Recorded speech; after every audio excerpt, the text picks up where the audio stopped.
Good evening.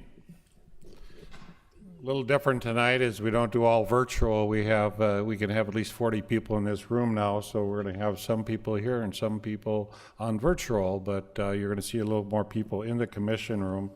We're still doing social distancing, so you'll see our seats set apart in the area, but yet we can have more people, and we know we're having a tax committee tomorrow, so we will have probably more people in here. So we'll begin with the Pledge of Allegiance. I invite you to join us. I pledge allegiance to the flag of the United States of America and to the republic for which it stands, one nation, under God, indivisible, with liberty and justice for all. Roll call, please. Gehrig? Here. Grinberg? Here. Pepcorn? Here. Strand? Here. Mahoney? Here. Today was the city's first day of reopening Fargo Phase 1, and I'm very pleased with day one of the reboot of city buildings. Some of the initiatives include frequent disinfection of surfaces, utilization of virtual and telephone interactions, and the staff is engaging in individual symptom assessments before coming to work. Other parts of Phase 1 are deferment of all fees related to late payments on city utilities, no utility shutoffs due to the lack of payment, and fare-free MAT bus service all through June 30th. Here at City Hall, access is controlled via video and electronic entry system, and physical distancing standards apply. There are masks available for the public when they come in the building. Our staff worked hard to make the preparations necessary to allow us to open today, and I think all the commissioners are pleased to see the opening up of City Hall again. Engineering. Everybody knows North Dakota has two seasons, winter and road construction. Winter is over and the road construction season has begun. Contractors on Main Avenue are making great progress and will be moving into the next phase later next week. On May 7th, the contractor will be closing Main Avenue to motorists between Broadway and 8th Street. Pedestrian access will be maintained along the entire corridor, and businesses are still open during this time. Work started today on 64th Avenue South, where the city is urbanizing a rural 2-lane gravel roadway to a concrete 3-lane roadway. Work has also started on 10th Street from 19th to 28th Avenue North, where the city is replacing the water main and roadway. Work will start next week on 2 more water main replacements and street reconstruction projects, one on 3rd Avenue North between 10th Street and University Drive, and the other on 25th Avenue South, New 17th Street South. The public can stay updated on all construction projects and road closures by visiting fargostreets.com. Fire. Last week, fire and engineering departments teamed up to perform surveillance of drains that run through the city. 2 firefighters flew drones over the area with various drains that are always difficult to reach. This marks the second year of collaboration between the 2 departments to inspect critical infrastructure in place for flood protection. Inspections. May is Building Safety Month, an international celebration of all aspects of building safety that helps families, employers, and leaders understand the best practices to keep buildings safe. Library. Library is now open, offering non-contact curbside pickup services at all 3 locations. Library patrons can visit fargolibrary.org and log in using their Fargo Public Library card, or they can call the circulation department at any 3 locations in town. Virtual story times are held each week with the children's librarians. The videos were filmed with the help of the city communications department. The story times are posted on the library's Facebook page and website. Police. Police Todd reports that plans for the Fargo Police Department Academy are moving forward. For at least the first couple of weeks, the Academy will be held at a training center on North University Drive until he has a better assessment of the COVID-19 situations. He says he's excited for the opportunities that the Academy will provide for top-notch personnel and has already served as a great recruiting tool. Solid waste. Because Cleanup Week had been rescheduled for the week of September 14th, the City of Fargo landfill will allow residents of Fargo to dispose of household items at no charge for the week of June 8th through June 13th. So just think about it. The week you vote, June 9th, you can go to the landfill and get rid of any extra things that you want to get rid of.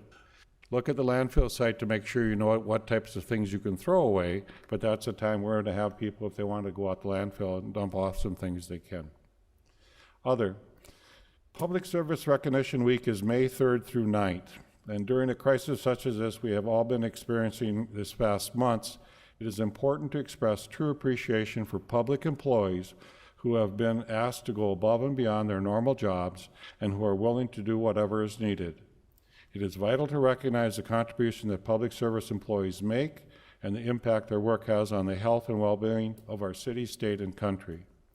Public service is a noble calling and has a variety of challenging and rewarding professions that enable the government to be responsive, effective, and innovative. All that depends on the outstanding performance of dedicated public servants. I want to acknowledge and thank the work of our public servants and what they do on a daily basis and their willingness to dedicate their expertise and sometimes even their lives to serving their fellow citizens. This is truly remarkable. And I think myself and the commissioners would like to do a round of applause for all the people that are working so hard during the COVID virus.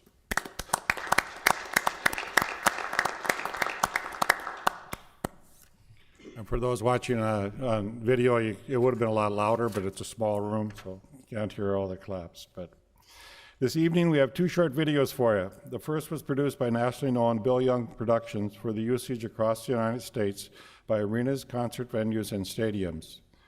Through its partnership with the Arena Network, the Fargo Dome was offered the opportunity to join in this production. This 30-second ad began running in our community this weekend. The second video it shows the many beautiful hearts we have seen on the businesses, homes, and buildings throughout our community. These hearts, part of the larger In This Together ND campaign, reminds each of us how we're all united in our fight against COVID-19. Hope you enjoy the two videos.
Very interesting. Thank you.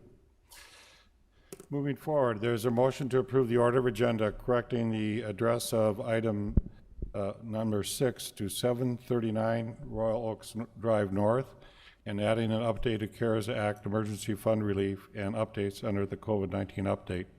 Is there a motion? So moved. Is there a second? Second. All those in favor say aye. Aye. Opposed? Motion carried. Is there a motion to approve the minutes of the April 20th, 2020 regular meeting? So moved. Second. All those in favor say aye. Aye. Moved and carried. Motion carried.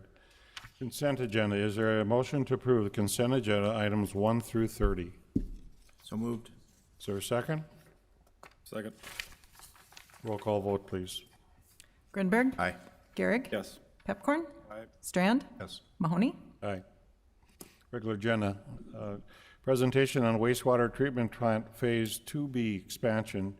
Jim Hausauer to explain. Sorry. Good evening, Mayor, Commissioners. I just thought I'd give you a quick little presentation to kind of remind you about this rather large bid award that we're going to have in front of you tonight, just to give some backdrop as far as the finances, the project, and that type of deal. So as you look at some of our previous expansions, there's a little bit of coincidence here. You can see that almost every 30 years there seems to be an expansion, and each time we have that expansion, we double the capacity that we can treat for wastewater. So as I was looking in the archives these last few weeks, I ran across this and I thought it was kind of interesting. So an expansion, why now, you're probably asking? Well, with Fargo's growth and the current population served, we do have some limitations. We have hydraulic limitations during heavy rain and flood events, and we do have organic limitations. We're meeting our design limit for treating the organic, so that's another one of those items that we're concerned about.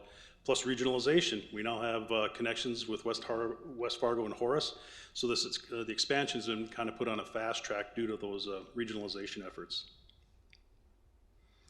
Again, in 2017, the City of Fargo was approved for a 30-year, 2% clean water SRF loan for the expansion. The loan debt service is to be repaid with user rate funds. And since 2005, these rate project costs have been included in our 20-year CIP as well as all of our revenue adequacy models. Phase 2A is just now being completed, and this essentially was the initial phase so that we could allow some small flows from West Fargo to come a little bit earlier. Okay. So the bid award packages, in front of you today, we have a base bid, and that's for a new west treatment train, and then an alternate bid, and that was for the rehabilitation of the old east train. The base bid, the engineer's estimate was $117 million. The lowest actual bid was just shy of $124 million. The one thing I'd like you to make note of is that the next closest general bid was Rice Lake Construction that was $32 million higher than the lowest bid. The type of technology we're going to have here, we're really excited about this, but we're going to have a high performance, small footprint technology. It's going to produce a really high quality effluent. It will double our treatment capacity. It'll exceed current regulatory requirements put forth by the Department of Environmental Quality. And there will be a high removal rate of nitrogen and phosphorus for future regulatory issues, as well as it would be beneficial for downstream users. This is what it's going to look like. This is just a rendering that we have. This is looking off to the northwest towards County Road 20. Different view, 2 new clarifiers, various pump stations, blower buildings that you can see will be installed, and then a new headworks building. Like I mentioned earlier, we bid the alternates. The alternates did not increase any capacity, but we chose not to accept alternates 1 through 6 just due to the base bid price. But these are perfect shovel-ready stimulus projects if something would come in the future, because they're already designed, so we'd be ready to go if we ever decide to pull the trigger on these. We have exceeded our current clean water SRF loan. This was established in 2017, and you're probably asking, how did this happen? Well, there is a new American iron and steel requirement by the Clean Water SRF loan. Essentially, all of our iron and steel has to be American made. That's not necessarily a bad thing, but it does increase costs. There was also a waiver of some stainless steel requirements. Essentially, this was not renewed in February of 2020, but our bids were open in April 1st, so this was a little bit of a surprise for us, and being a wastewater plant, we have a lot of stainless steel. Then, of course, the pandemic. The contractors estimated that this probably had a $6 to $10 million impact on the project costs.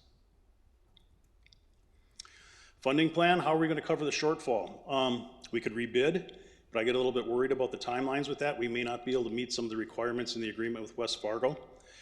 Plus the prices could be worse. Like I'd mentioned earlier, the next lowest base bid price was $32 million higher than our low price.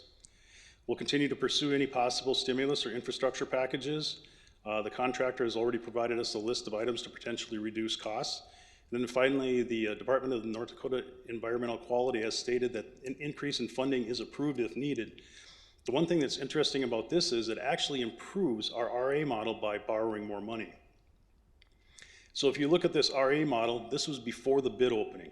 And you can see in the year 2020, you can start to see a little bit of a drop in the operational cash that we have there.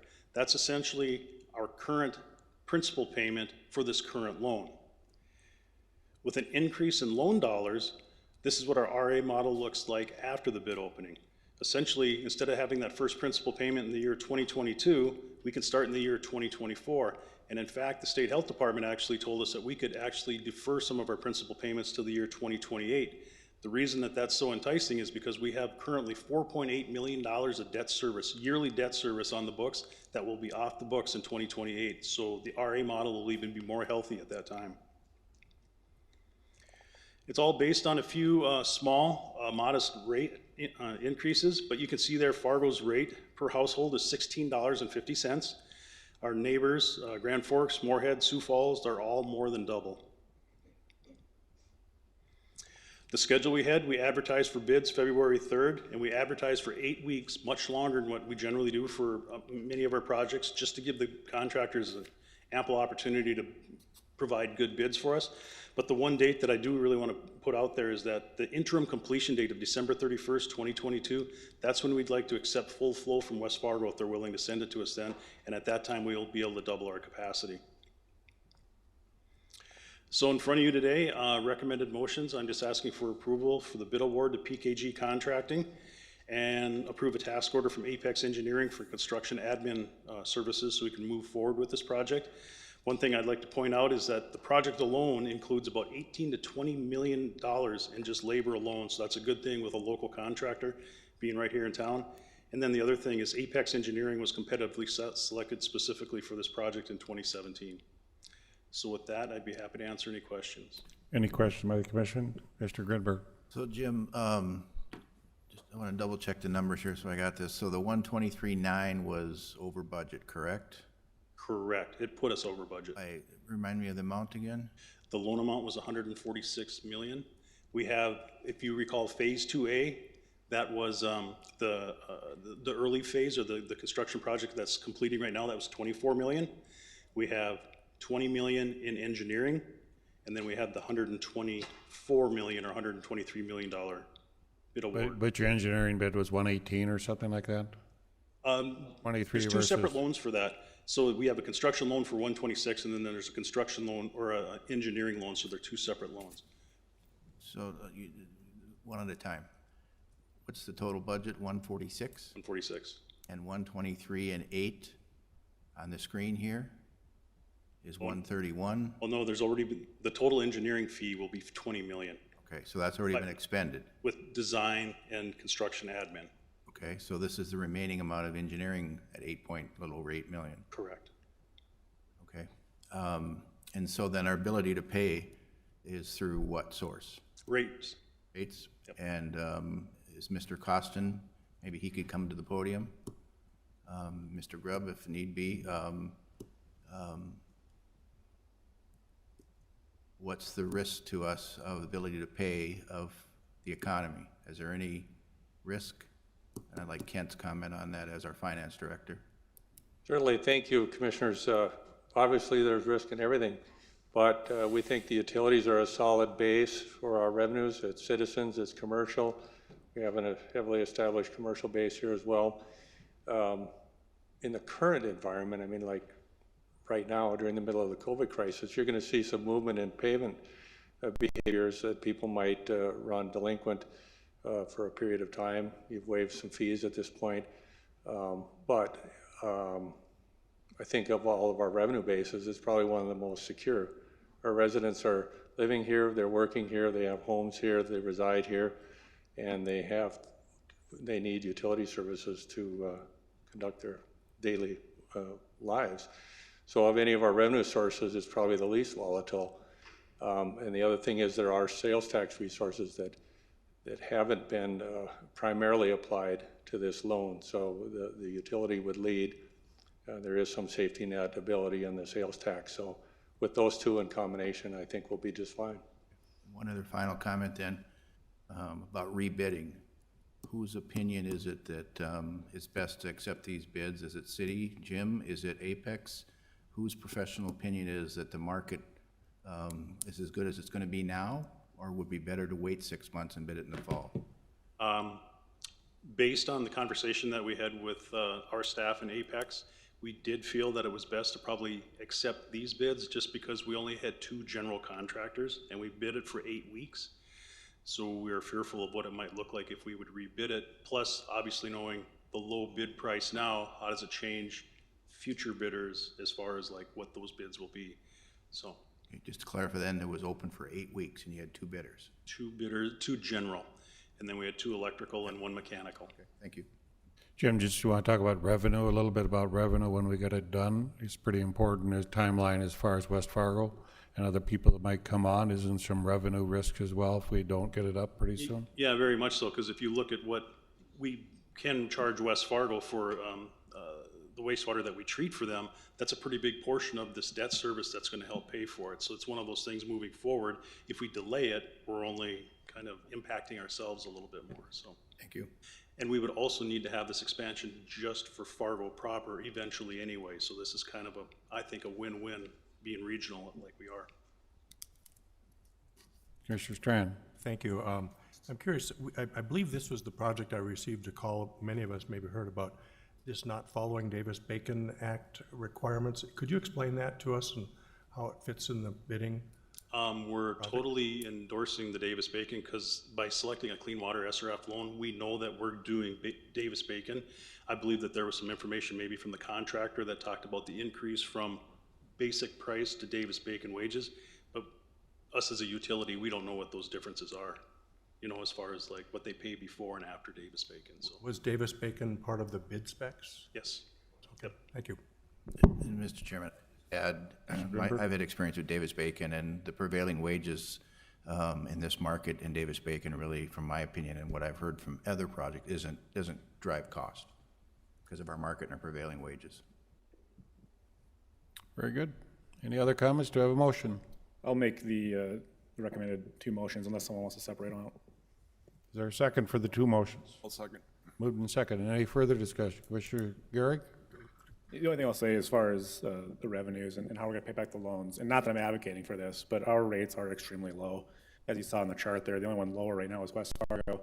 And as, you know, they decommission their lagoons and they come on board with us, I expect that their rates will probably double, if not more, with that. So we have wiggle room to do that. Again, not advocating for that, but it is an area that we can increase if required to make that loan back. And again, the regionalization that we've done with not only this utility, but all of our utilities has been really fantastic. It's worked out really well for us, and I think it's a win-win, not only for our community, but for communities surrounding us. So I wholeheartedly endorse what's going on here. Commissioner Strand? Thank you, Mayor. I'm just curious, I think everybody's anxious about the economy, of course, and that I'd be remiss not to ask, how long could we wait before this had to be addressed, this project, if there was a desire to let the dust settle in the economy? Here's one of the risks that we do take with that is because with our agreement with West Fargo, we do have to accept their flows by a certain date in that agreement. If we wouldn't expand, we would essentially be utilizing our lagoons for treatment. So we're essentially just moving a problem from their community to our community if we would wait. Or we'd have to redo the agreement, and I don't know if they're very excited about doing that, so. And my second question is I'm not experienced at economic crashes. Does anybody have any sense of, after the 08-09 crash, how projects like this would have fared prior to the crash versus after as far as bidding? I guess I don't have a response for that, I'm sorry.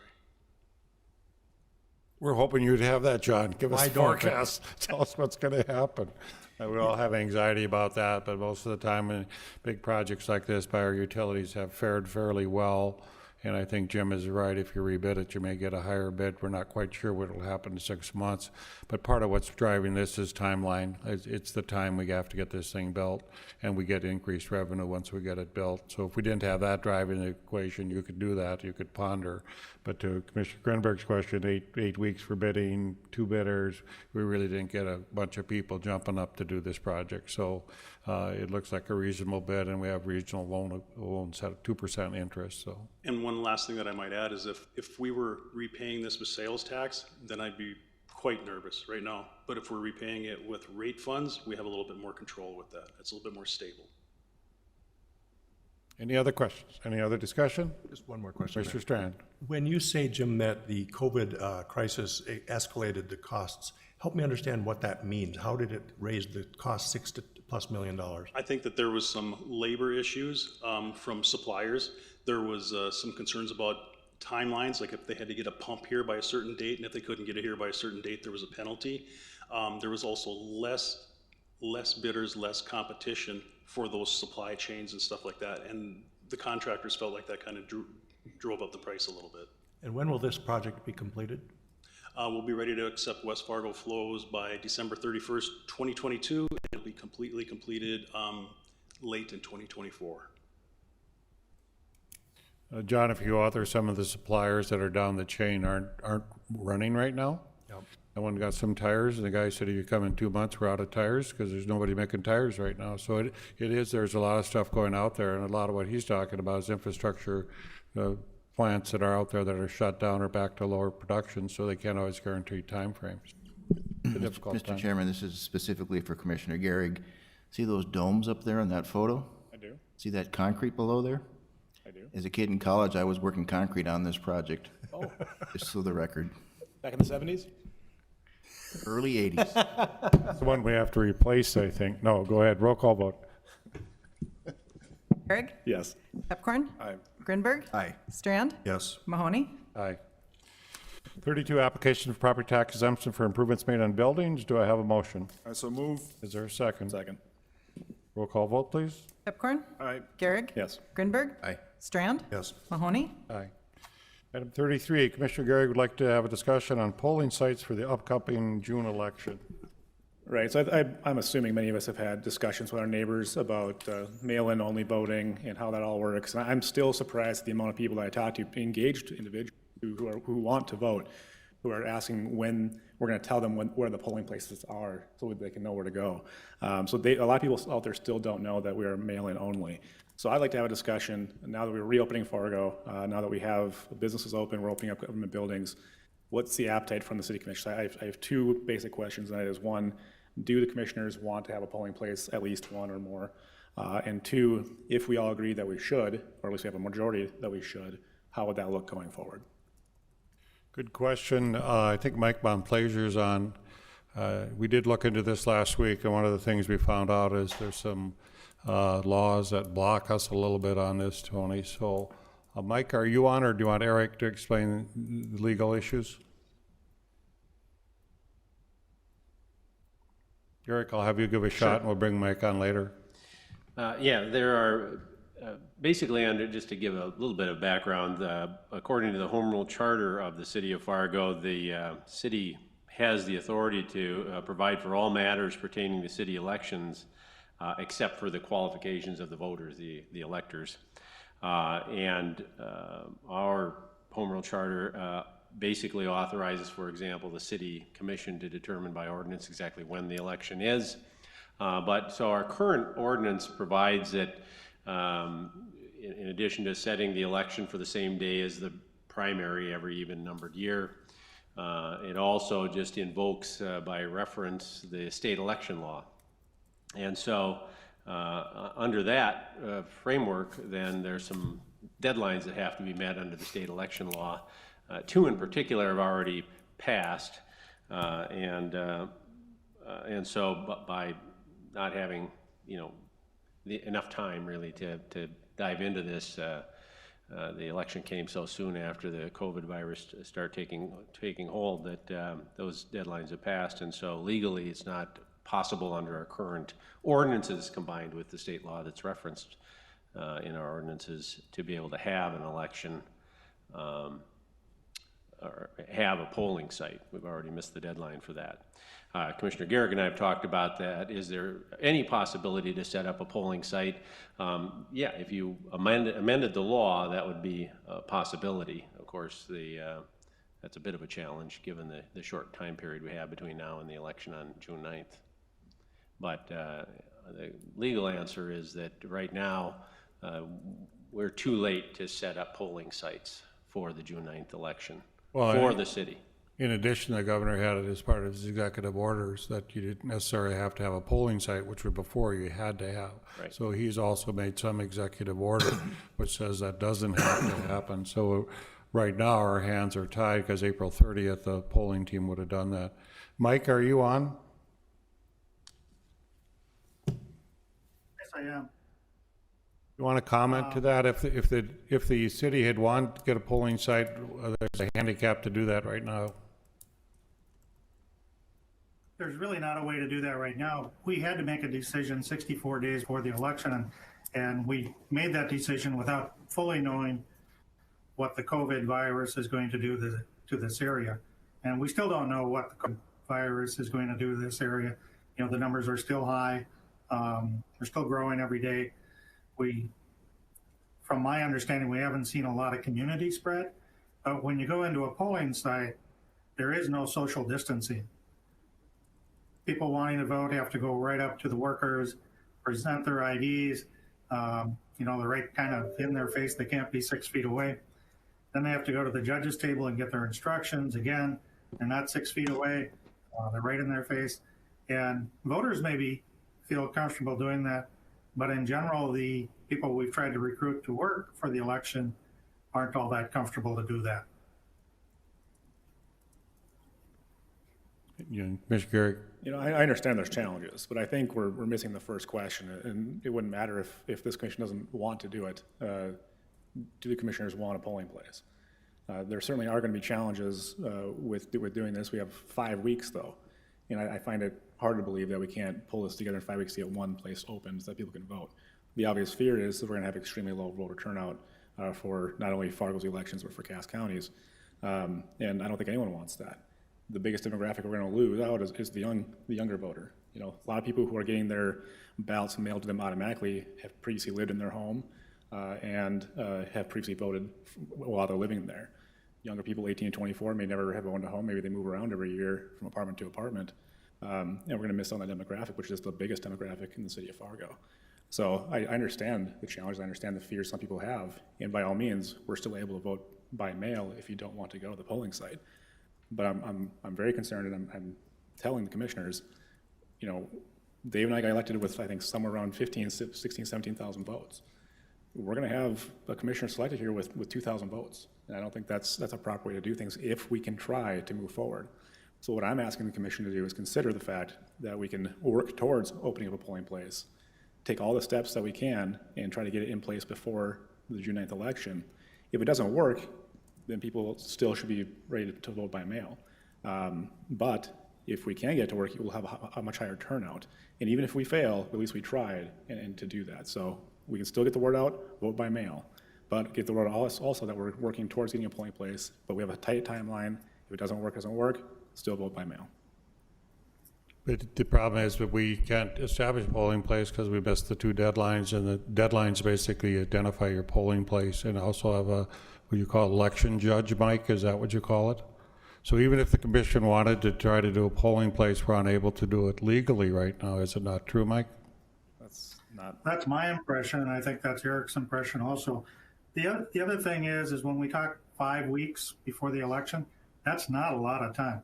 Right now, my entire staff has been working on making this mail election work. You talk about a low turnout. We've gotten over 20 flats of applications in so far. We're working on getting those into the system. And, we got our first flats on Friday, and we got another 15 and a half flats today. Mr. Garrick. That's not the interpretation of the ordinance that I was given. We are able to change the ordinance or amend the ordinance in order to make it so that we as a city put the election on that. Cass County has missed their deadlines. Yes, I understand that. But our current ordinance is the only thing that's holding us back. Our city ordinances are what's holding us back from having a polling place. We can amend it here tonight and say, we can amend it tonight to say whatever, on the June 9th election, we're going to have a place that Fargo's running, which is separate from the state or separate from the county. And then it needs to have its readings going forward. So we could have a special meeting tomorrow or the next day or whatever and say, we had our second reading and now it's ordinance and now we can move forward to get our polling place. So it is doable. It's not against the law for us to do this. Well, I don't think it's doable. You got to make ballots, which Mike, you've already lawyer's printed. right there. He's right there. I'm saying legally. The argument was made that legally we're not allowed to do this, and that's just not true. I believe legally we can't do it. So Eric, do you want to clarify? Sure. Under the current law, we can't do it. But what Commissioner Garrick is saying is true. I mean, you have the authority to amend the current election law and create a situation where you just change the law regarding elections. And that, in theory, could happen. What I've told Commissioner Garrick is I haven't studied this at all. I don't know what all different, if we're going to sort of, we currently adopt the state election law. If we're going to adopt our own election law out of whole cloth, you might say, with different time frames and all of that, obviously it would have to be awfully short time frames in order to squeeze in an election with a polling site by June 9th. Theoretically, that can happen. I don't know whether it's difficult or, I don't know whether it's possible or not, because I haven't studied it yet, but I mean, in theory, it's possible. It's possible to have a new ordinance drafted. You could have a series of special meetings and get something drafted fairly quickly. What I don't know is what all the requirements are for putting together a sound election process. We followed the state law. That's a sound election process, and I haven't studied at all what it would take to do it. Mike Monplaisir, you're on now, so we could have a polling place, all the city elections, all the county elections, all the state elections. We could do that separate from you? I guess I don't believe you can. That's not, I don't know how you would run an election on your own.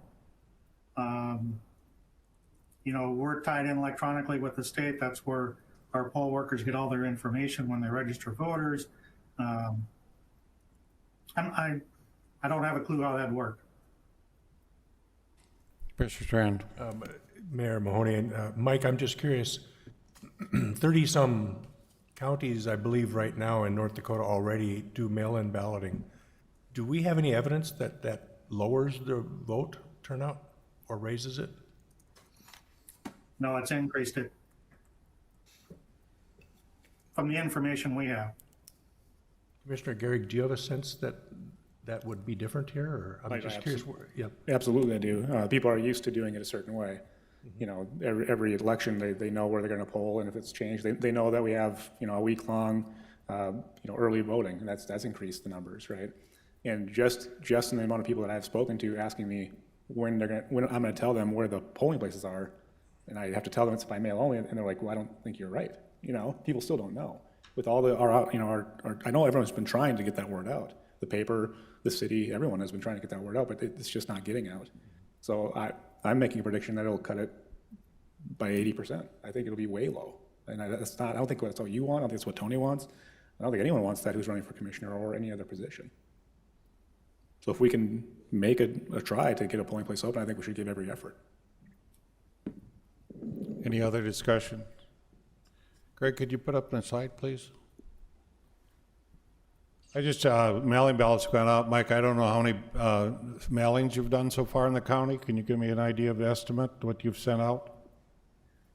Well, we didn't send any out. The Secretary of State sent out applications to everybody in the state voter database, including inactive voters.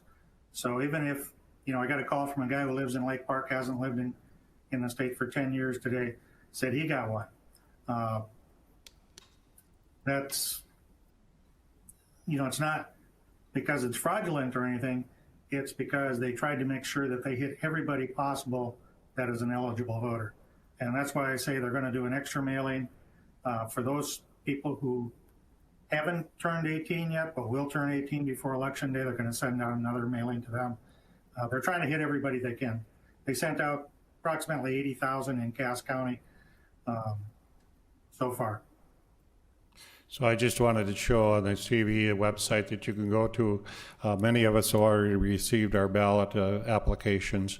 CassCountyND.gov could give it to you. VoteND.gov could give it to you. Or if you just want to make a phone call, you could call 701-241-5600. In addition to that, next slide, please. Here's what you will get if you get this absentee ballot. And basically, you're voting in the June primary election. That's what you click. You put the other data in that you need to get in there, and they will get you a ballot. And I think, Mike, you have till June 8th to vote. Is that right, with election on June 9th? They have to have it postmarked by June 8th, or on June 8th as a latest date. But we'll also have a ballot drop box in front of the courthouse that they can drop them in until 4 p.m. on Election Day. And will that drop box just be out on Election Day? Hopefully it'll be installed on Wednesday. They planted the post for it today, and they want to make sure the concrete gets hard enough because it's 498 pounds. Okay. Somebody steal it. So you might receive this ballot application, look for it in the mail. Yeah, and I agree with Commissioner Garrick that we have to push people to vote. We really want people to vote for this election, and hopefully we'll get a higher count than we normally get, but it is hard for those who are used to polling sites. Totally agree. So, any other discussion? Just to make it official, I'd like Commissioner to Garrick? make a motion to direct the city attorney to amend city ordinance to allow one polling place in Fargo for the June 9th election, 2020. Is there a second?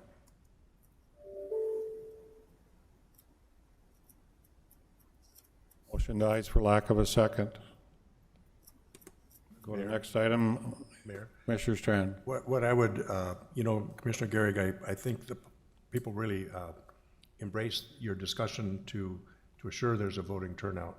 And I can't imagine we'd want to do anything that wouldn't do anything but step it up. But at a minimum, maybe this is a discussion we have going forward, looking into the future, and evaluate the policies about elections and see what the roles of Fargo's might be. And because I'm hesitant to do a policy discussion on a moment's notice, but I really do appreciate your effort to try step up the ability to people to vote. That's sacred. That's what it's all about. And if we can step it up, that's critical. I guess what I'd like to suggest is Mike Bonplaser's on the line, but I would like one of my commissioners maybe to help sit on the election committee so they know the times and dates, because oftentimes we're told things that we didn't realize we passed certain dates, and that commissioner then could make us aware. And if this question came up, we could have pushed for a polling site. So I think, Mike, if you don't mind, could we at least have a liaison commissioner, and I'll give you a recommendation sometime if you don't mind, but I think that would really help us, because I concur many of the commissioners would like a polling site. We're going to go to item 30. Thanks, Mike. We'll go to item 34, COVID-19 update, health update. Desi Fleming. Good evening, Mayor and Commissioners. Just a little update on our numbers from today. So we have 630 cases in Cass County positive COVID out of about 7,600 tests that they've done in our county. Cass still has about 51% of the active cases, and then we have about 18 deaths now in our county. We're averaging about 25 to 40 cases a day. We've had a couple of mass testing events now. The last one was on Sunday that we did. We did 493 individuals there. So these mass events are really a collaboration between Fargo Cass, between the North Dakota Department of Health, and then the Guard supports it with staff to do the actual testing and the process of it, which is very helpful. So the location and the timing of those are kind of determined at the state level. Sometimes we don't get a whole lot of advance notice when those happen, might be a day or two. Obviously, our one that we were supposed to have today got canceled. We found out about mid-morning. And for those of you that listened to the governor, he mentioned that they had an issue with their testing equipment at the state lab, and so that kind of put a delay on things. So they didn't want a bunch of tests backlogging at the state, and so they decided to put some testing events on hold. So he was hopeful that that would be up and running by tomorrow again, to start getting more tests running through.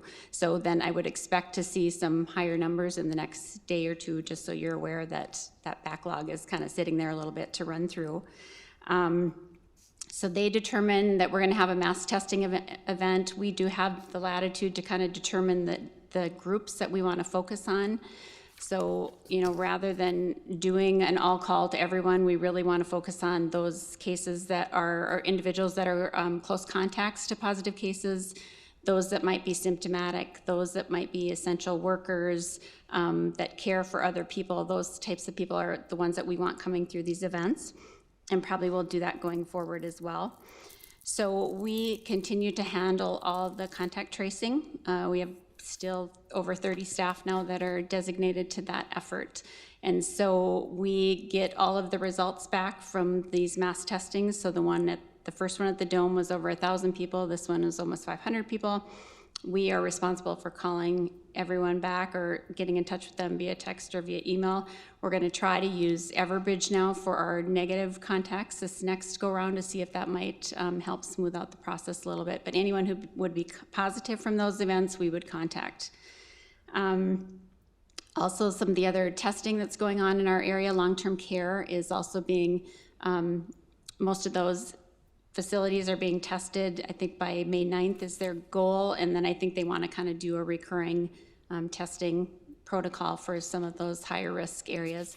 So long-term care, congregate living settings, and then also we have the health systems that are doing their diagnostic testing on a daily basis for those that are symptomatic and meet their criteria.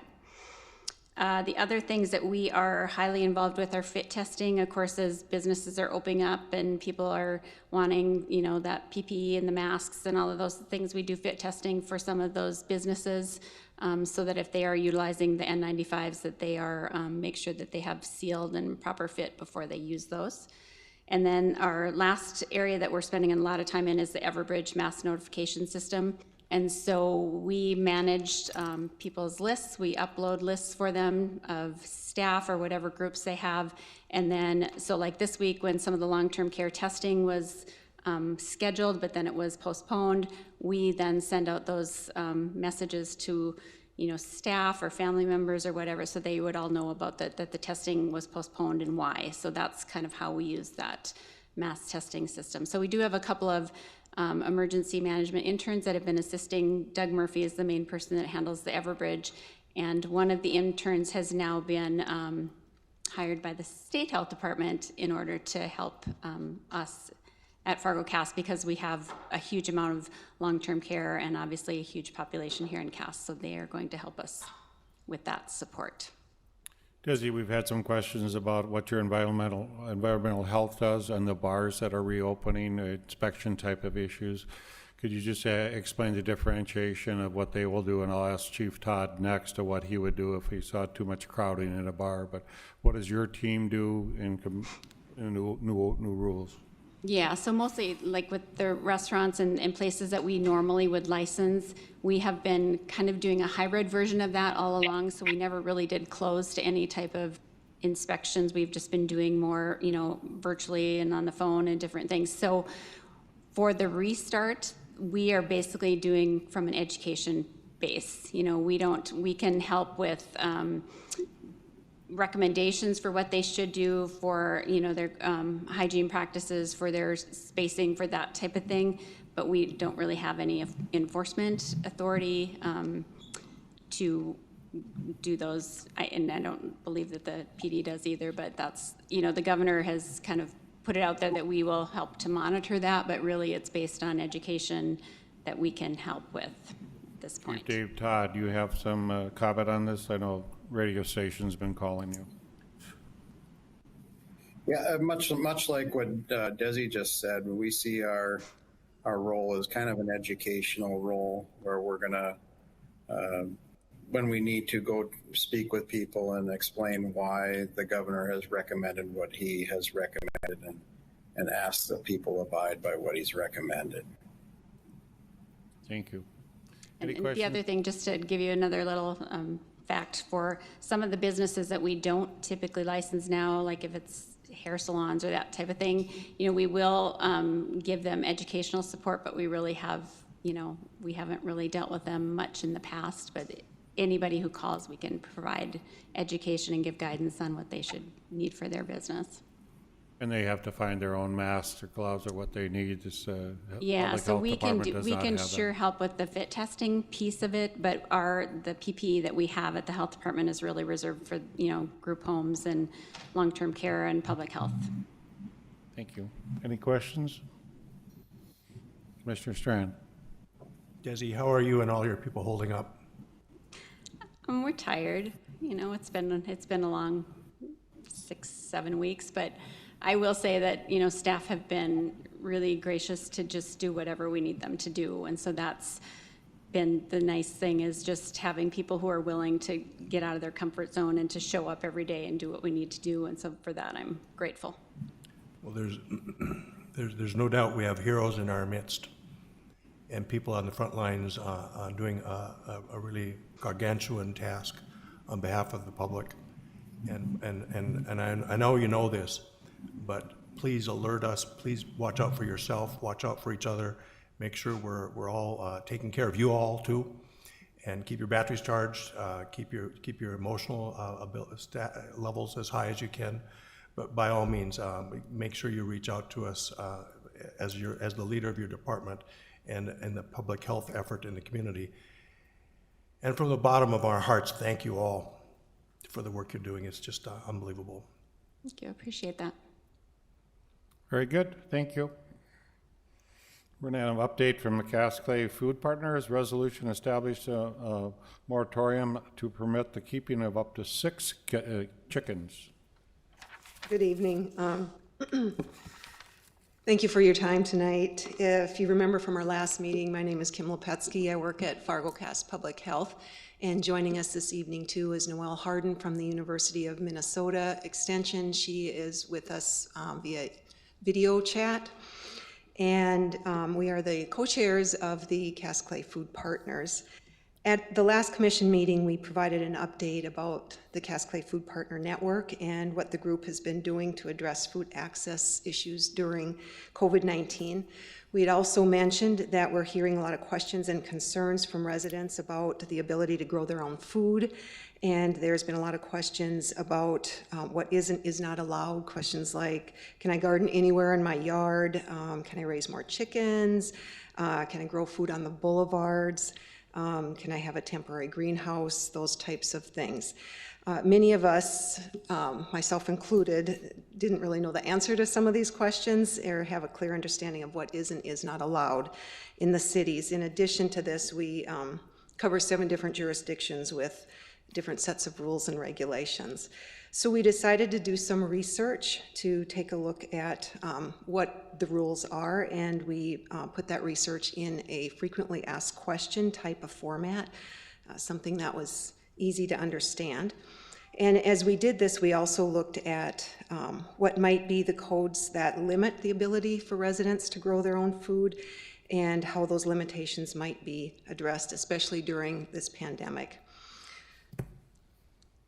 So tonight, we just wanted to provide an update on what those frequently asked questions look like. We had said last week that we would provide that. Also do a little update or have a little discussion on Boulevard Gardening, and then consider the resolution for increasing the chickens that are kept. So I'm going to turn it over to Noelle to discuss the frequently asked questions section and slides. All right. Hello, everyone.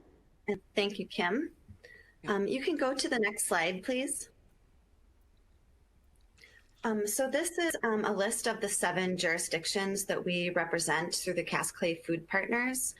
And as you can see, we have confirmed all of the information in the Frequently Asked Questions Guide from 4 of the jurisdictions and are continuing to work with the planning departments of the other 3.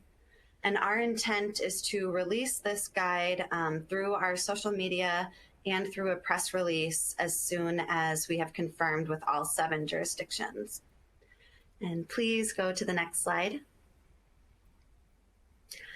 And all of these are pertaining specifically to personal use and not anything with growing products for sale. So I will just put that disclaimer out there.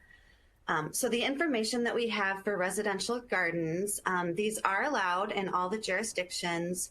There are a few caveats to keep in mind. If you are a part of a homeowner development association, there might be additional rules. And you should also keep in mind those utility lines and property lines before gardening. Next slide, please. And I will say that for the rest of these, we are just doing a side-by-side comparison of Fargo and Moorhead, just for simplicity's sake. So for pollinator and natural gardens, both cities basically have the same policy. If it's more than 30% of your lot, you do need to get either a land management or a natural lawn permit, depending on if you're in Fargo or Moorhead. And you can go to the next slide. Composting is not addressed in Fargo, but the city actually sells compost bins to residents, so we can assume that this is allowed. In Moorhead, the composting of food waste is also allowed with some conditions around it. Next slide. Chickens. Currently, as I'm sure you're all aware, there are up to 4 chickens allowed since 2017. This ordinance has been in place. There are a few rules around that: no roosters, no slaughtering, and a permitting process that includes a $10 fee. In Moorhead, chickens are still prohibited. Next slide, please. With backyard bees, it is not specifically addressed in Fargo, but it's our understanding that these are allowed just for personal use, not for commercial honey production. In Moorhead, the beekeeping is not addressed and therefore is not allowed. And the next slide, please. We've also heard some questions around both temporary and permanent structures that might be used for gardening, such as greenhouses, raised beds, rain barrels, etc. In Fargo, they do not require a permit if they're smaller than 10 by 12 feet. And there are some other things to keep in mind. In Moorhead, similarly, they might require a permit depending on the type and the size of the structure. All right, and there's one more slide, and then I'll hand it back to Kim. With Boulevard Gardens, these are not permitted currently in Fargo. In Moorhead, they are allowed, and there is an approval and permitting process. Things like utilities, public trees need to be kept in mind for that. So that is a quick review of the information that we are hoping, and we in fact have begun sharing what we have for Fargo and Moorhead through our social media presence already, since those have been confirmed. And I thank you, and I will hand it back over to Kim now. All right. Thanks, Noelle. So as I mentioned earlier, as we've been compiling this information for the frequently asked questions, we have also been looking at what is not allowed and if there could be a potential to change this, plus whether or not there's an opportunity to allow some of these practices during this growing season through some type of interim or emergency type policy. There's been quite a bit of interest around the area of Boulevard Gardens, and we've had some requests from residents to do this. We talked with staff in a few of the city departments and the city attorney to discuss the potential of allowing Boulevard Gardens this season. And as we discussed this, more questions started to come up, so we held a virtual meeting with a number of other city departments who we thought might be impacted by this. So that virtual meeting included planning, engineering, environmental health, public works, myself from health promotion, the city attorney. And some of the concerns that were raised during the call are the fact that utility lines are buried underneath the boulevards, stormwater runoff concerns, sightline issues if the plants get too high, the fact that the owner could lose the garden if the city needed access to the utilities underneath it, and who would cover any restoration costs that were involved in it, and that we would need some type of parameters in place to oversee this if we decided to do it. The thought at the meeting was, well, maybe we don't allow this, or maybe we allow this practice with developing some parameters around it, but we still have residents and some departments that feel that it could be an option for residents to grow food if provisions were put around the practice. So even with the concerns, why would a city consider this? Well, first of all, residents are requesting it to kind of show a movement by the city towards food resiliency, an option for residents with minimal space to grow food. Sometimes they might not have a backyard or no sunlight or sun exposure in certain parts of their yard. This could then potentially address food insecurity issues and neighborhood beautification. There's a number of communities that allow boulevard gardens. Sometimes they're referred to as boulevard plantings or live ground cover. But these gardens often will encompass not only vegetables, but also flowers and pollinator types of plants mixed in. So some of the communities that allow this, Moorhead, as Noelle just mentioned, Sioux Falls has done it since 2016. Many communities in Minnesota, the Twin Cities areas, and there's a lot of examples out there that we could use to come up with a program. Moorhead's policy, for example, addresses the height, puts in plant restriction heights, requires mulch for soil erosion, an application process, insurance requirement, a signed statement by the homeowner that they realize that they could lose their garden if the city needed to access the boulevard. So there's many good models out there and resources. The Minnesota Board of Soil and Water Resources has the Lawns to Legumes program, and the Twin Cities Boulevard Gardening also has a guide on how to do this, and there's many others out there. So we're kind of at a standstill and would like to get your input on whether or not to pursue this or allow this practice. If we do move forward, we would want to develop some type of parameters around it. And as you're considering this, I think we need to kind of look at it from a standpoint of how does the city want to look in terms of urban agriculture practices as a whole. There's a huge movement right now going on across the United States for people wanting to grow their own food, wanting to be more self-sufficient. Many communities are moving towards supporting any of these types of efforts. And it's been going on for a while, but with the COVID-19, that has really brought it back up to the forefront. So we just wanted to get your opinion on it. We would like to consider for Fargo, Boulevard Gardens. Commissioners? Commissioner Strand? Thank you, and thank you, Kim, and thank you to your team of people. The public may not see this, but there's up to 24 people meeting every Wednesday morning on a virtual meeting talking food and food access and food security. It's just amazing, the conversation that's going on in the background and the needs that are surfacing and the study that's going into them. Commissioner Grinberg, it was your approach to the allowing and recommending to this commission that we allow liquor to go with food to people's homes when they order food from restaurants.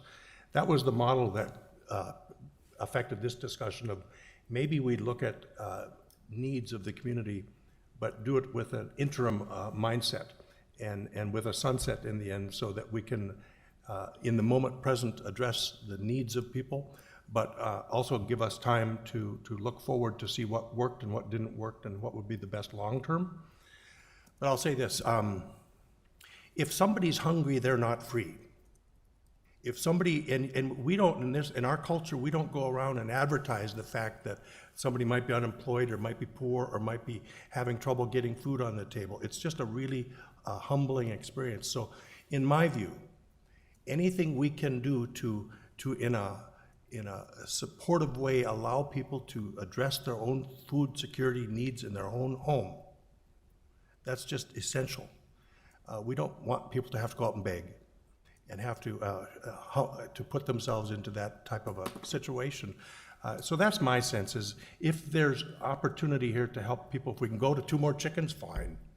And I'd strongly recommend us to explore, at least on an interim basis, boulevard gardening, at least on an interim basis, and see how it works. My guess is that we'll be proud of how our people stepped up and participated and didn't create problems, and the results will be good. Mr. Gehrig? Lawns to legumes. I'm sold. That was it. Is there a suggested motion to move this forward? With the Boulevard Gardens, I guess it's just more approval to work with city departments to come up with a plan on how we would do it. And then I guess some clarification is if we could do it in a fashion where it would happen right away, where we could do it this growing season with the pandemic going on. All right, so I'll make that motion. Do we start the process, get a proposal in front of us so we can vote on it once it's complete? Is there a second? Second. Discussion? What's the motion again? Is it for the We're gonna direct curbside or the boulevard gardening? Boulevard gardening. Boulevard Gardening. Do I have any of the guys on utilities that are going to scream and holler? Bruce Grubb, do you want to talk about that, or are you concerned about a boulevard garden, or are you okay with that? Well, while he's pondering that answer, Mr. Chairman, I appreciate the presentation and understand the comparisons to other cities in the region. So as we move forward, if this should pass, I think this should be approached, what's in the interests of citizens of Fargo, not related to COVID. This is, in my opinion, a non-related COVID discussion about changing boulevards. And even though we have this pandemic and there are issues, but this is more of a longer term, I think, longer term decision. What's the right policy? What's the right set of allowances than it is food for COVID? I mean, we have a lot of efforts going on to help people. So I separate the two. I think it's a good discussion to move forward and see what that fits like for the city of Fargo, but don't tie it to COVID, in my opinion. Yeah, and I think, like you say, the city of Fargo, looking at this longer term is what ideally we would like to do. With the pandemic, it would be nice to set it up so that we could allow it this season. But definitely, if we did allow it, it would give us enough chance to take a look at how it worked this season and how we want to build in something long-term and whether or not we want to pursue this long-term as a city. Mr. Chair, just a couple quick comments. First of all, are there any grocery stores that are out of business that aren't doing business right now? I don't believe so. I believe they're all open, and I believe they're all full of food. So to say this is some type of emergency pandemic-related thing is a little bit embarrassing, I would say, and a waste of our time. And the other thing is, we live in North Dakota.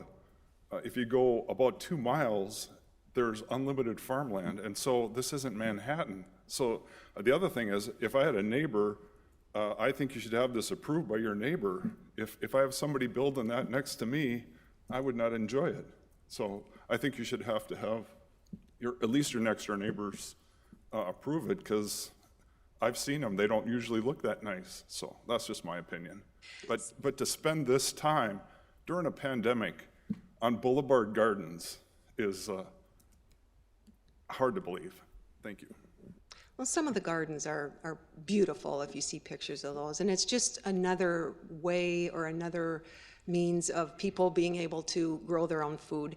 And I think it's this whole food resiliency, self-sufficiency, how can I take care of myself? And I think the pandemic has made people want to do those things. Mr. Chairman, so I'm a gardener. I got a really nice garden. I love gardening, but this is ridiculous to try to tie this with the pandemic and to say food resiliency. We have 24-hour grocery stores throughout our city. And so I reject this notion of food security, resiliency. That's ridiculous. So that's just my opinion. Mr. Gary. I'm gonna move in next to you with a windmill, chickens, and a garden on the boulevard. And a gun. No. Install guns. I mean, honestly, to your point though, I went to Hornbacher's yesterday. I was on the grill outside, and there was no chicken. There literally was no chicken. I had to buy frozen chicken, so there was that. But that was good. I look at this more as a property rights type thing. If you want to make a garden on your property, you're not affecting the next guy next to you. And I think that it could look beautiful. I think there are neighborhoods in North Fargo, for example, that would look great in. I'd be interested in doing it, quite frankly. So let's let people decide. There's not going to be 1 million of them. There's not going to be 100 of them, I bet. There's going to be dozens of them, maybe. And then if it works out and it looks nice, I think more people will do it. So yeah, I like what you said, John. Let's put a sunset on it. Let's try it for this season or whatever. Say, here's the end date. We'll come back and we'll debate on the merits of, did it look good? Did it look like crap? Let's do it that way. So I like this. This is more freedom for people, more property rights, more independence. I like it. So I hope it passes. Mr. Chairman, just one more thing. We have a great thing, a place for growing food and chickens. You know what it's called? A farm. We live in North Dakota. If you want to live in a farm, live in a farm. If you want to live in the city, live in the city. You can have a garden in your backyard, but it's ridiculous. It's nothing but feel good.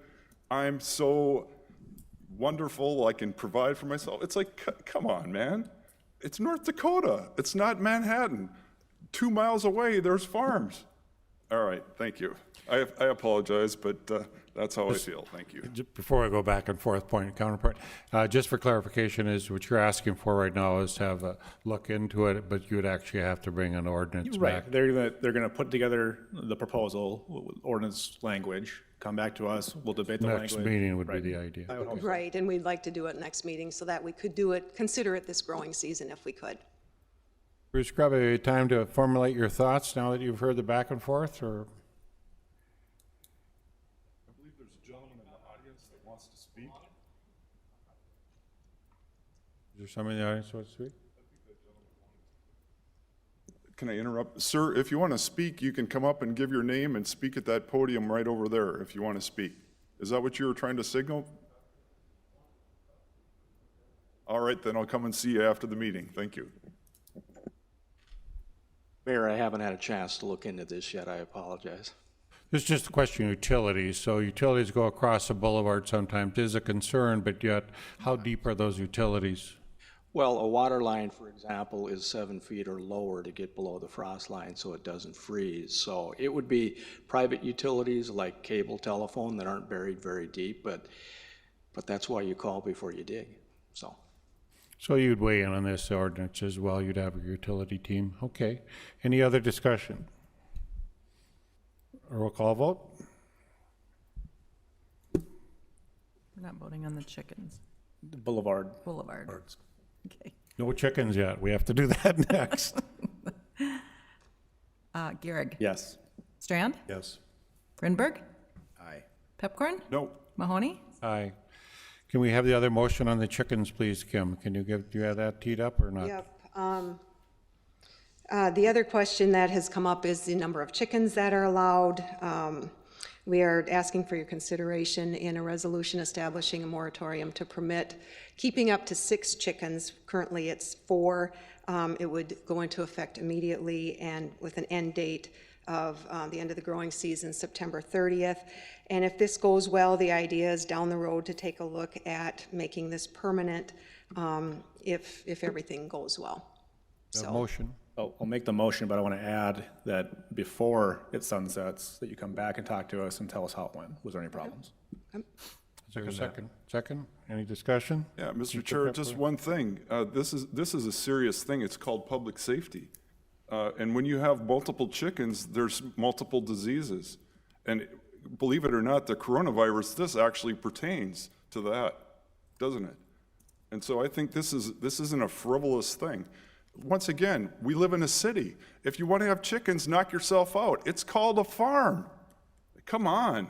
I mean, all this it's a legitimate coronavirus. You might laugh. Do you know where coronavirus started? Do you know any farmers that have chickens? I do. I grew up on a farm. I don't know anybody who grows the animals that you're talking about, hardly.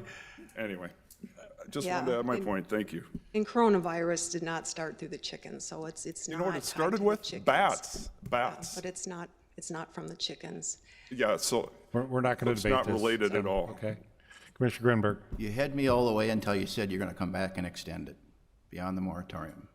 No. Staff worked hard to come up with a reasonable resolution and an ordinance that we passed at 4. And when you said that if it works, we'll ask for making it permanent to 6. That's the part that troubles me and the amount of effort that went in. And again, I separate this from non-COVID. You might be interested to know that this year we've had 6 licenses approved. In 2017, we had 4 licenses. 2019, we had 13 licenses. 4 hens produces 2 dozen eggs a week, according to Google. 2 more hens is another dozen eggs a week. Again, we have an ordinance that works, and I would have supported this had it been a moratorium just for this period of time. But the biggest feedback I got on debating this when we passed it in 2017, what's next? What are you going to allow next? And here, your statement, this could be next, and so I have to draw the line. Well, there's a lot of communities that do allow 6. We started with 4 back in 2017 because we felt that was the best for right then because we wanted to see how it went. But like Sioux Falls, Minneapolis, Duluth, there's a lot of communities that go up to 6. And when you have a family of 4, it's a little bit harder to feed that family of 4 with all the eggs that they need. With 4 chickens, a couple extra will help. So. Thank you. But as this motion tonight stands, it'll end as the moratorium at a certain date. That date was when? September 30th. Okay, and our commissioner just asked to review it, and then it could be, at that time, could be an opportunity for somebody to put a Decide or motion not. to extend it. Okay. Any other discussion? Roll call vote, please. Gehrig. Yes. Strand. Yes. Rindberg. No. Pepcorn. No. Mahoney. Aye. We're going to take a 5-minute break, and then we'll get into the budget, CIP budget update, and then the last item.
Back, can we start? We'll call the meeting back to order, and just for order, I'm just going to have Commissioner Grinberg talk about the CARES Act Emergency Fund relief, so we'll be done with the Corona-19 updates. Mr. Grinberg. Mr. Chairman and members of the Commission, just a few updates from our last meeting. Planning staff continues to have regular discussions with First Link on needs in the community. We're currently discussing with the state, as well as any participation when we receive the CDBG or HUD money, and how we can use that for assistance in the community. The United Way still continues to focus on homeless prevention and housing stabilization. And by their numbers, they're assuming there'll be an increase in need 3 to 6 months out with the COVID situation. To date, through May 2nd, there have been 889 calls to First Link, and the majority of those surround housing and food assistance. The FM Area Foundation Response Fund has awarded $194,000 to a number of entities for efforts to help those in need. And you may have seen in the promotions of the Dakota Medical Foundation, their Helping Hearts Crisis Response Platform, a 19-day campaign aimed at raising funds for provide needs in the areas of masks, food, cleaning supplies, digital resources, and PPE equipment to area nonprofits. So a lot of good work's going on in the community. Still a lot of efforts going on, and we're involved with the city to figure out where our fit is with any state money or federal money in participation to assist. Any questions? We're going to go to budget update. Bruce Grubb and Ken Costin to explain. We've talked about the budget and worked over it, and Bruce has spent a fair amount of time with Kent reviewing it with all the department heads and has come up with some ideas of what we think we should do facing the COVID-19. Bruce? Yeah, I'll be the starting pitcher. If you need somebody out of the bullpen, we'll call Kent up here. But about a month ago, April 6th, I believe it was, at that commission meeting, the mayor gave an update and reported that the budget team had been working on potential budget amendments due to the economic impacts of the coronavirus. And so for a better part of the last 4 weeks plus, we've been doing that, reviewing both the revenue side of the ledger as well as the expense side of the ledger. You may recall in the budget book that we list 4 major categories of revenue, the general fund obviously, but also the utilities funds. They're referenced in the budget book as proprietary funds. Also special revenue funds and debt service funds. Most of our work has been spent on the general fund and the utilities funds because that's where our typical budgeted expenditures for personnel, operating, and capital reside. And so in doing that, we wanted to first look at how things turned out at the conclusion of the first quarter. The first quarter revenues for the general fund and the utilities fund, for that matter, were lagging a little bit behind what was predicted. The general fund actuals trailing the budgeted revenues by about 6%. Utility funds were about 2% behind.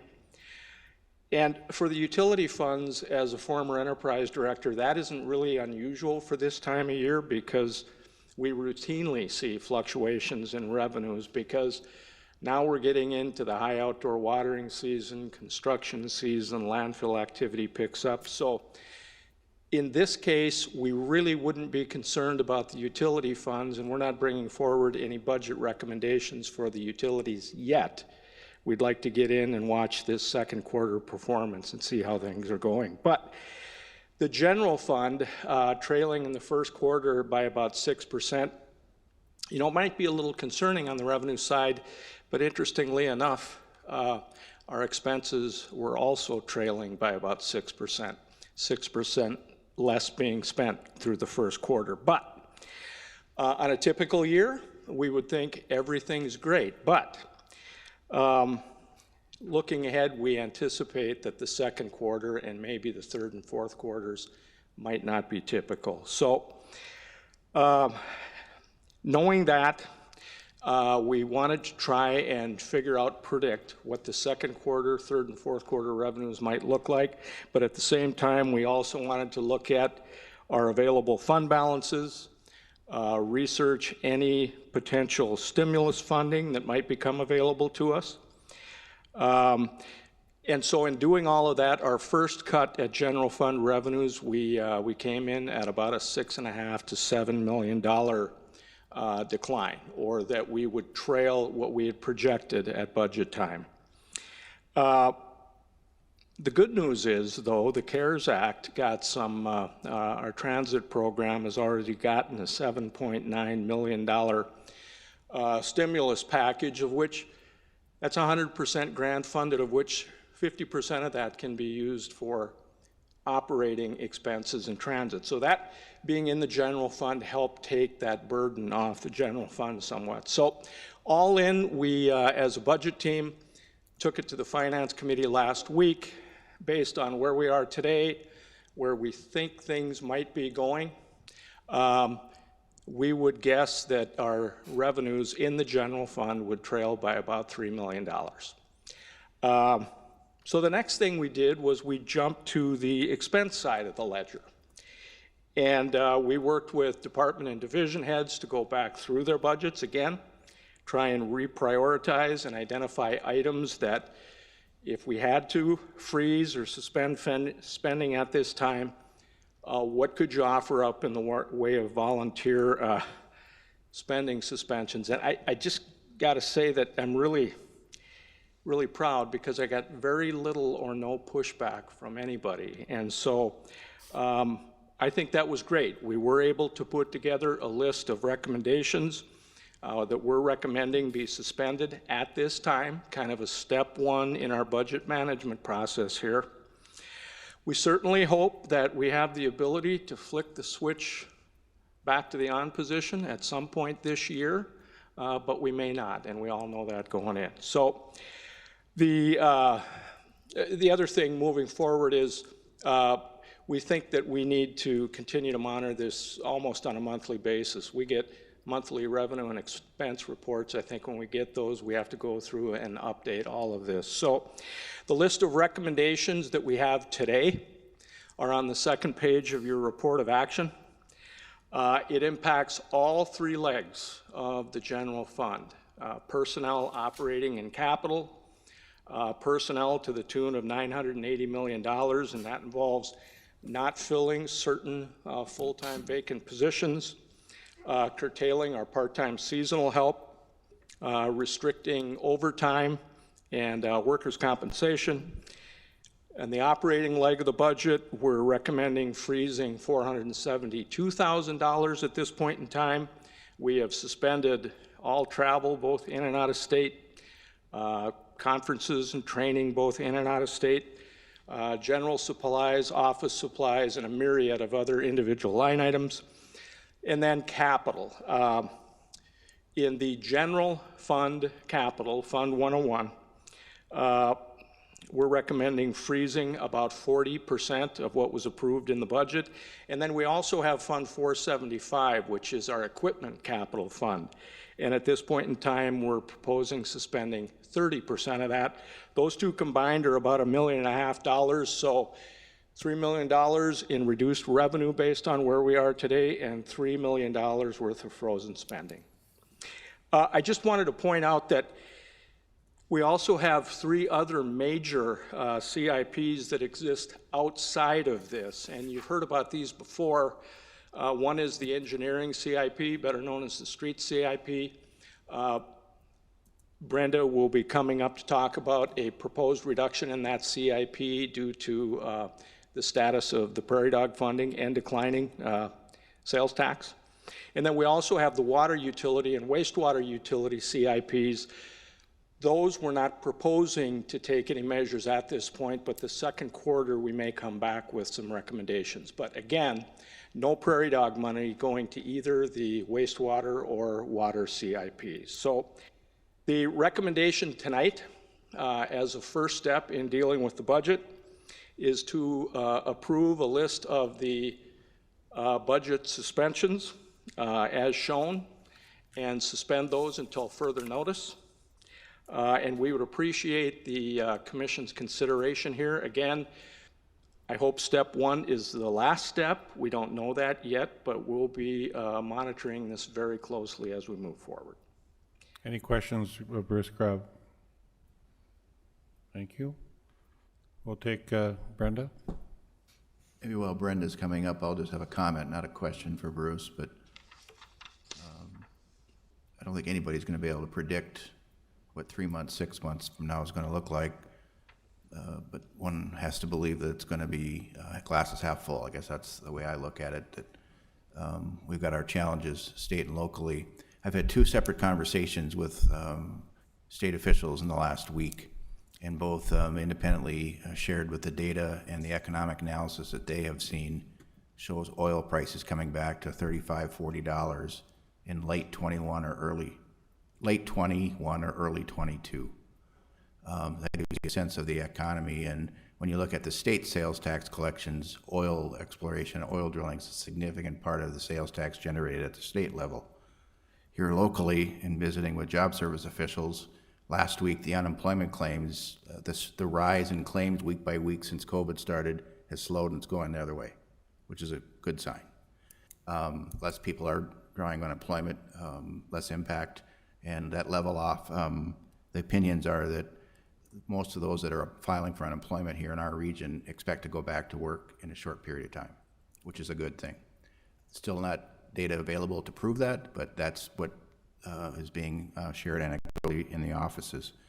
So, and that's largely been impacted in the retail and restaurants, that segment of workers that have lost their position for a period of time. But the third point I would share, a conversation with a subcontractor to one of the local delivery firms. We know there's 2 predominant ones, UPS and FedEx.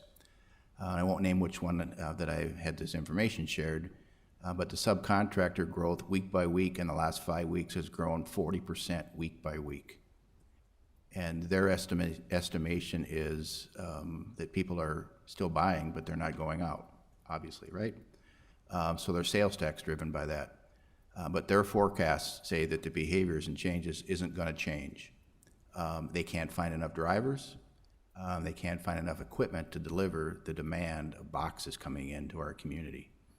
And so when you look at that generation, if you will, of commerce going on, knowing there's been an impact, 2 months from now, we're going to get a sense of if that's kind of corrected itself with our local sales tax. So I'm anxious to see how that comes out. But the other point he made is you'd be amazed how many people have deliveries every day to their home with boxes. And which is going to have its own set of circumstances on commercial real estate, traditional shopping, and it's just going to exacerbate the online orders. So I just had some interesting observations on the economic front, state and locally, that I've been part of in the last couple of days. So hopefully we're going to be able to see what that evidence is, and our sales tax in particular, what it means for us.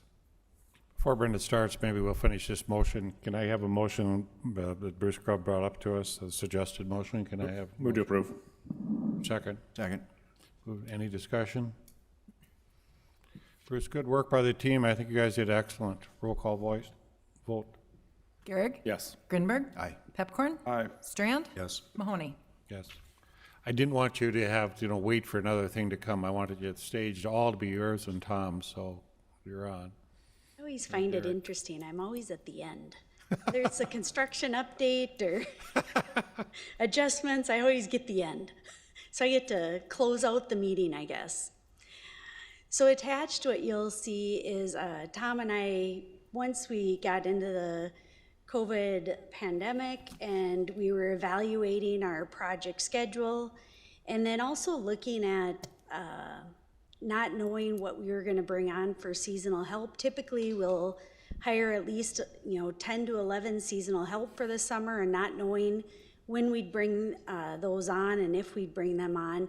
We started taking a look at our 2020 CIP and just seeing what could be managed by our staff as we exist today, and then also looking at the reduction in funds coming in for those projects. While it's never our desire to defer any type of maintenance or preservation on the improvement projects, we understand now is probably a need to kind of evaluate and look at those projects. So as we looked at those projects, we looked at the ones that we were delaying would have minimal impact on the infrastructure, as long as we look at reprogramming them. And so as we get through this year, we'll be looking at, we've got the 4-year CIP, we'll be adding on another year as we go through the budget, and we'll be looking at how we can work those back in. So some of the delayed and reduced projects, though, are shovel-ready. So we have been getting some communication of possible stimulus money coming down. And so they are shovel-ready so that if we do see some opportunities there, we could move those projects forward.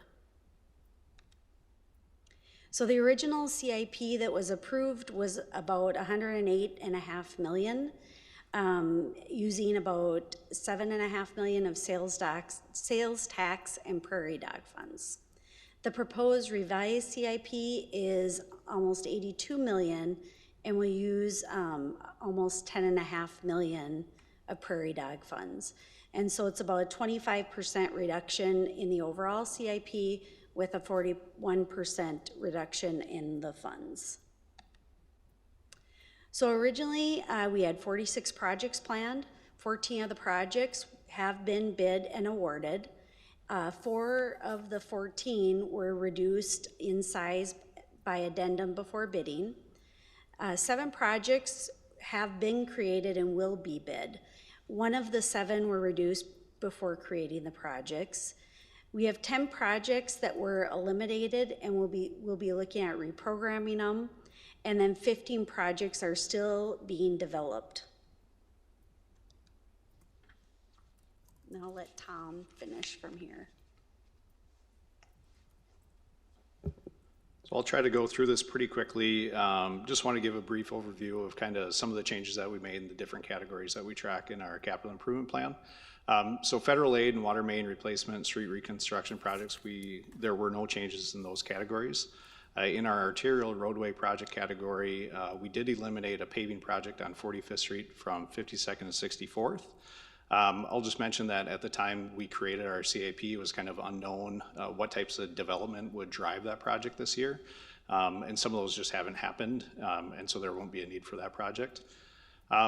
We did reduce the size of a project on 7th Avenue North. The original limits were from Broadway to Elm and included a little bit on Oak Street.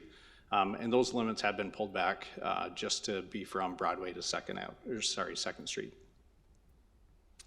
Flood control projects, we kind of called these more delayed. Flood project in Woodcrest and one in Elm Circle. Really, these are just more due to our inability to be having ongoing conversations with those neighborhoods. Pavement preservation, we did reduce some. Our concrete citywide spot repair for concrete pavement, we reduced that project by about a third. Mill and overlay, we eliminated a couple portions of that project. Some work on 44th Avenue South, and then all the work on Elm Street. Like Brenda said, those are the types of projects we'd want to be reprogramming in the next couple of years. Likewise, PR20F1 is a street reconstruction project just south of 17th Avenue South and east of 42nd Street. We would hopefully be able to reprogram that in the next couple of years as well. Storm sewer utility projects, there were no change. Street light and utility improvements, we did reduce the street light citywide rehab and repair project, and then we did eliminate 2 pavement marking projects. There haven't been any changes in any of our requests in new development at this point, and no changes with our alley paving projects either. Sidewalk projects, we did have 2 projects. We ended up ultimately kind of merging these 2, but ultimately reduced them in total as well. And then miscellaneous project, number of miscellaneous projects that we do this each year, and that's tree planting, water service lowering, and then a sanitary sewer line and manhole rehab project. And those we are recommending to eliminate at this point. This is just a summary of what the original CIP had for expenditures in those different funds, and how the revised CIP, what it's either reduced or in one category increased, and that was traffic control and streetlight utility. We just kind of shifted the burden from sales tax to that in one of the categories. And then just do want to point out that it does impact the fees that get generated that go to the general fund in the engineering and admin fees. And with that, we're available for any questions you might have. Discussion? Good job by you. The engineering team did a great deal to come back on that. Do I have a motion, please? So moved. Second. Any discussion? Mr. Strand? Have we heard from the state that there is in fact a quantifiable reduction in the prairie dog fund, or are we just estimating what it may look like? I don't think there's been an official statement, but it's clear it's not going to be here this biennium. Say that again, next biennium? This biennium. Okay. Which is another year and 2 months. So it's in jeopardy entirely? I wouldn't say that. I'd just say it wouldn't be funded this biennium. I gotcha, okay.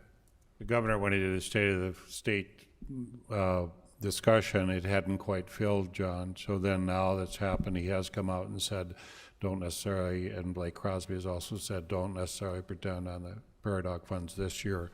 And to Commissioner Grunberg, it could fill next, or partially fill next year. So the team's done a great job taking that into account. And then any specials that would come out of this year's building won't go into effect to anybody for 2 years. So that's the time which people get to wait, so. Moved and seconded. Any other discussion? Roll call vote, please. Grunberg. Aye. Garrick. Yes. Pepcorn. Aye. Strand. Yes. Mahoney. Aye. Is there any other business of the group? Any birthdays, anniversaries? Move to adjourn? I so move. Second. All in favor, say aye. Aye.